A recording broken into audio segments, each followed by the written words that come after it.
Hello les geeks, c'est Aldric de Gay Geek et bienvenue sur la chaîne YouTube de Gay Geek. Aujourd'hui, on parle encore une fois comics avec cette fois-ci les deux premiers tomes de la série Star Wars Adventure. Star Wars Adventure, c'est une série qui est publiée par Delcourt et qui propose des petites histoires destinées à un public bien plus jeune que celui de Marvel et qui va mélanger là des histoires canon ou des histoires légendes. C'est IDW Publishing qui a souhaité en effet développer une série pour les plus jeunes tournant autour de Star Wars.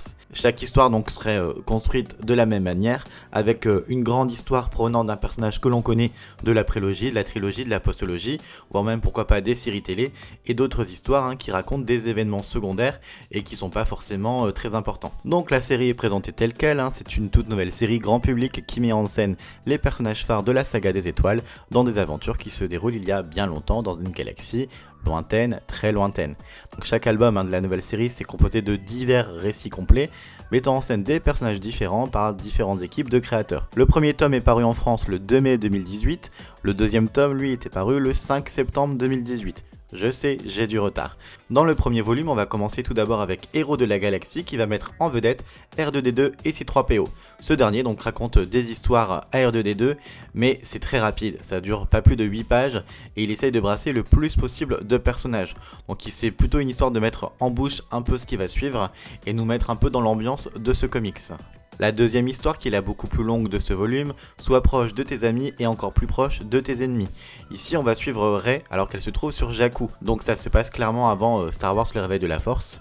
Et donc on est sur le passé de la jeune fille. On n'apprend pas grand chose, mais on voit Rey qui doit prendre la défense de Unkar Plutt, qui est le ferrailleur de la planète, qui va devoir le sauver parce que celui-ci va se faire kidnapper. Et au final, elle va montrer que en le sauvant, ça pourra lui être bénéficiable par la suite. Le comics là en lui-même est plutôt sympa, il se lit de manière assez rapide, mais il est quand même, en termes de dessin, plutôt agréable. Et les deux dernières histoires, Histoire de l'espace sauvage, Halte voleuse et Histoire de l'espace sauvage, le plateau de Yavin, sont définis et construits de la même manière sur 6-7 pages. C'est un jeune homme, Émile Graff, qui va ainsi raconter donc à son droïde cratère et à son singe lézard différentes légendes de la galaxie. A noter que le personnage est en réalité le petit-fils de Milo Graff, l'un des héros de la série de romans pour enfants Aventure dans un monde rebelle.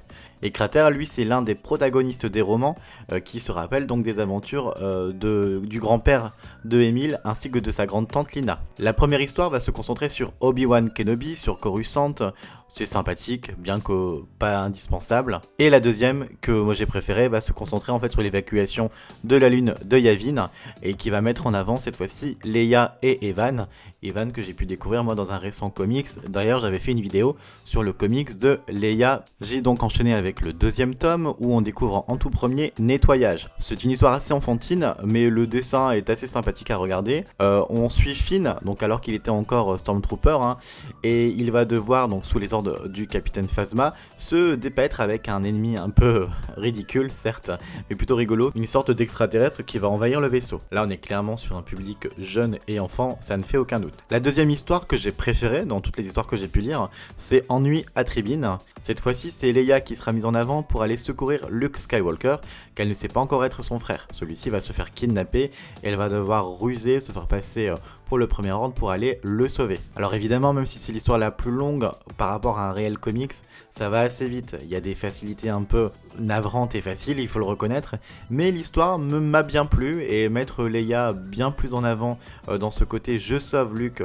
plutôt que l'inverse, c'était assez rigolo à voir. Le dessin, lui, m'a pas trop dérangé, il aurait bien trouvé sa place, je pense, dans les comics un peu plus classiques. Et pour les trois dernières histoires, on va retrouver Émile Graff avec Histoire de l'espace sauvage, les tribulations d'un Wookiee Seater, Histoire de l'espace sauvage, le bon, la brute et le rebelle, et enfin Histoire de l'espace sauvage, drôle d'oiseau. Comme dans le premier volume, Émile Graff raconte toujours à son droïde Crater et à son singe lézard différentes histoires de la galaxie. Ici, on a une première histoire sur Cassian, le héros de Rogue One, qui va donc demander à K2 de surveiller des bébés Wookiees. Celui-ci refuse dès le départ, mais finalement va s'attacher à ses bébés. C'est plutôt sympathique, c'est plutôt rigolo. La deuxième histoire parle de Matisse Bands. C'est un personnage de la série de romans de jeunesse Join the Resistance. Ça en France, moi je l'ai pas lu, je pense que personne d'autre l'a lu en France parce que c'est assez inédit, donc je connaissais pas le personnage et je vous avoue que du coup ça m'a pas vraiment transporté et ça m'a pas plus intéressé que ça de lire cette partie là. Et la troisième histoire c'est sur les porgs, en fait Émile va raconter pourquoi les porgs sont aussi mignons, sont aussi adorables et ça va placer l'intrigue dans le Faucon Millenium avec Chewbacca et Rey. Là encore si on aime les porgs on va aimer, sinon pas plus que ça.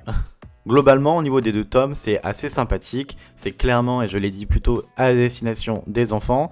Parfois, on peut penser que ça manque d'ambition, mais les dessins sont agréables. Moi, j'ai trouvé qu'il y avait un côté un peu dessin animé qui m'a plutôt plu. Certaines histoires sont plus amusantes que d'autres. Chacun fera son propre avis en le lisant. De mon côté, je pense que je continuerai à acheter les tomes suivants. J'ai trouvé ça plutôt agréable. C'est pas très cher, 10 € le volume, et ça se lit assez facilement. Et dans la collection de la bibliothèque, ça fera toujours un bel effet. Voilà un peu pour aujourd'hui les geeks. N'hésitez pas à me dire en commentaire si vous avez lu vous aussi ces comics. D'ailleurs, si vous en avez d'autres à me conseiller, je suis en pleine phase de lecture, donc n'hésitez pas à me dire ce qu'il en est et vos préférences. Et sur ce, je vous dis à très bientôt.